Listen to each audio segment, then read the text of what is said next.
क्रूस पर है ये कौन लहूलुहान, क्रूस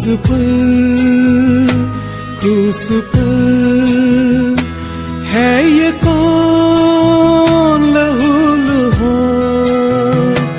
मेरा स्वामी मेरा नाम, मेरे खातिर देता जान।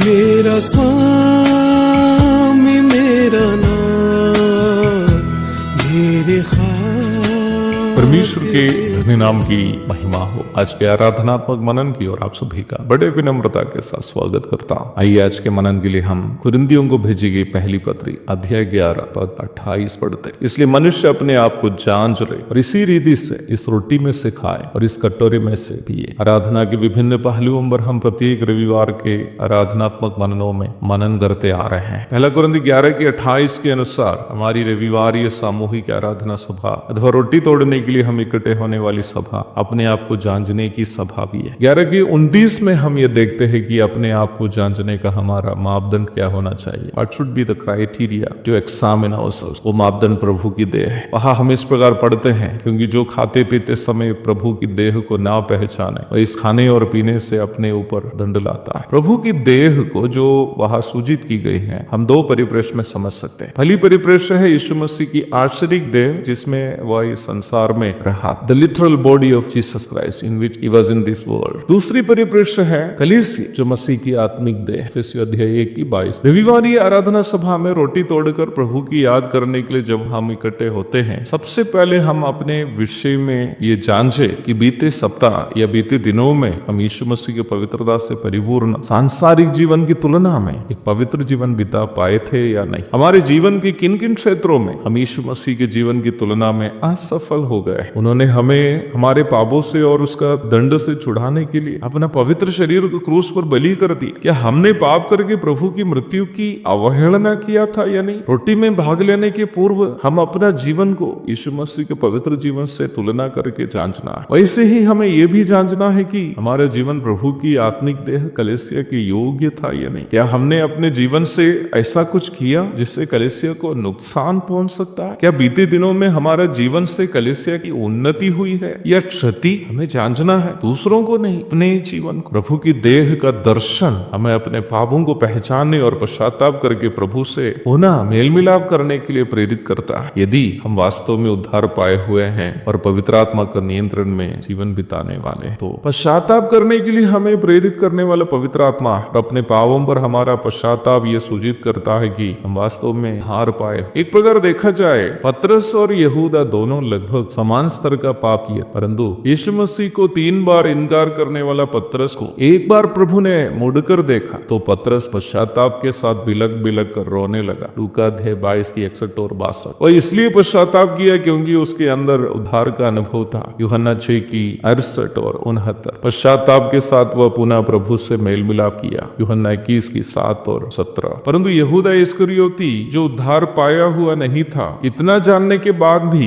कि प्रभु ये जानता है कि वह प्रभु को पकड़वाने जा रहा, उसके बावजूद भी वह ना ही वास्तविक पश्चाताप किया, ना ही प्रभु के साथ मेल मिलाप किया। यूहन्ना अध्याय 13 की 26 और 27। वह इसलिए पश्चाताप नहीं किया क्योंकि ना ही वह उद्धार पाया हुआ था, ना ही उसके अंदर पवित्र आत्मा, उसके अंदर शैतान था। यूहन्ना 6 की 70 और 71 पढ़िए। मुझे सुनने वाले प्रिय भाई बहनों, क्या बात वचन से आपके पापों को जब याद दिलाया जाता है तो आपको उनसे गुस्सा आता है जो आपका पाप आपको याद दिलाता यदि हाँ, तो वह इसलिए है कि आपका जीवन पवित्र आत्मा के नियंत्रण में नहीं है, आपका जीवन शैतान के प्रभाव में है, क्योंकि पाप, धार्मिकता और न्याय के बारे में पवित्र आत्मा ही निरुत्तर करता है। यूहन्ना 16:8। पवित्र आत्मा ही है जो हमें यीशु मसीह की पवित्रता और हमारे पाप का बोध हमें देता। यदि हमारा जीवन पवित्र आत्मा से प्रभावित है तो हम अवश्य अपने पापों पर पश्चाताप करेंगे, प्रभु से मेल मिलाप करेंगे। प्रभु भोज की सेवकाई प्रत्येक सप्ताह में अपने पापों पर पश्चाताप करने और प्रभु से मेल मिलाप करने की अनिवार्यता को